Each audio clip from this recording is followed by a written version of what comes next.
I'm Siti Hajar. A few days ago, me and my friend make an attempt to replicate Japanese tea ceremony. But of course, in this video, please do not expect it to be perfect because we don't have the exact tools to prepare for the Japanese tea ceremony. But actually, there was once a Japanese tea ceremony ever held in Malaysia, but that place no longer do the ceremony.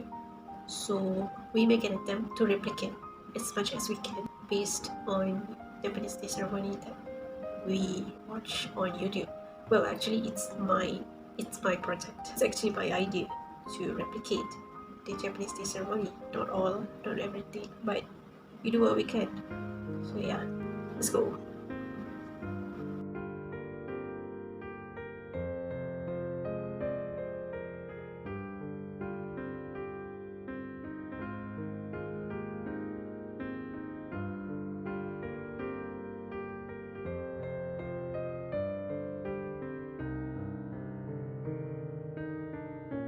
The preparation intentionally prepared in front of the guests.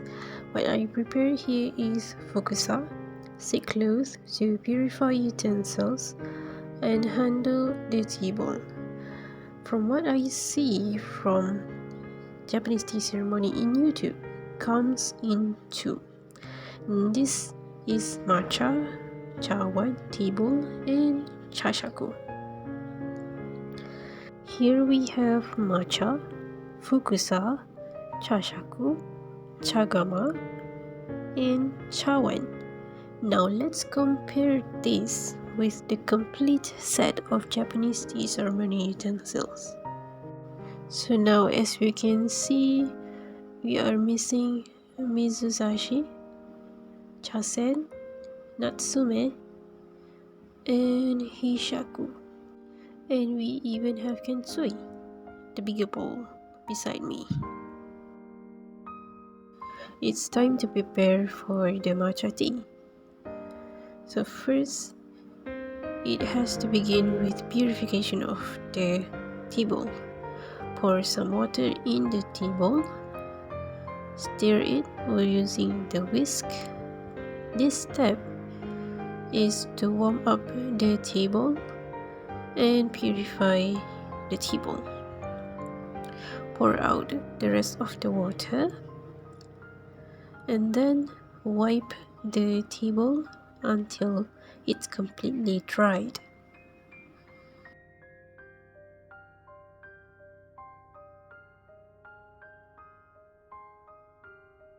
Next, scoop the matcha according to your preferences. You can choose it to be thick or thin. If you want the tea to be thin, only use one ladle, one scoop of matcha, while for thick is 2 scoops of matcha. So pour a little water only first and whisk it.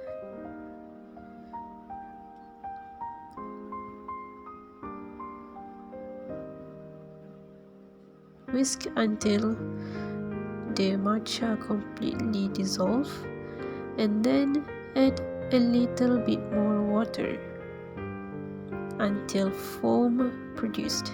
But since I am not using whisk, so there's no any foam able to produced.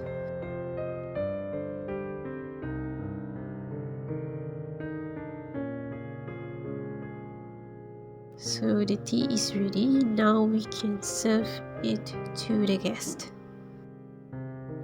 The teishu, the host, will hand the tea to the guest.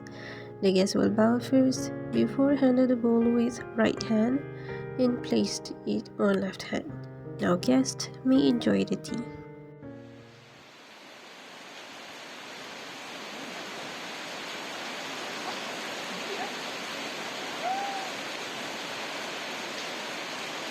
That's not, we are not able to replicate everything because the weather is not actually good. It's good. Yeah. Drinking the tea during raining time. We only replicate some of it, not everything. And actually, I got the step a little bit wrong but that's okay because that's the first time, right? About the taste, what do you think about the taste? I already get used to it because I like to eat sushi, so it comes with the matcha. When I taste your first timer tea ceremony, it's not bad. It's kind of feels good, maybe because of the weather. As for me, the taste is not my taste. Well, I drink tea, but then maybe matcha have different. Yeah, Different things. It's like a grass, but it's not grass. Obviously, it's a leaf in the tea leaf, but have the tea scent. It's like a seaweed scent. Okay. Yeah. Actually, that's very accurate because when I look up on the internet, what kind of taste is matcha actually, and people often describe it as taste like grass. They have that taste of they make matcha using a very young leaf of tea. That is why the color is green, and the taste is very like grass. So yeah, that's it. It's so different with the oolong tea, the Chinese tea, because the Chinese tea is dried tea. The tea leaves that were dried, so it tastes more bitter and it don't have any sense of cream, like you put any rasa. Yeah. But if you like green tea, it's not going to be the same as matcha. First, green tea and later they already added condensed milk. It's very sweet, and you almost cannot taste the grass taste of that matcha. Yes, even though that you have already drink matcha or green tea at the sushi restaurants, but the taste of the hot green tea that will make, according to Hazirah said, it's different. It's more impactful. Taste is more powerful. So I would like to thank Hazirah to be my guest today. I'm very thankful And it's a pleasure to for your existence. So Alhamdulillah. I hope we can meet again, maybe for another tea ceremony with much proper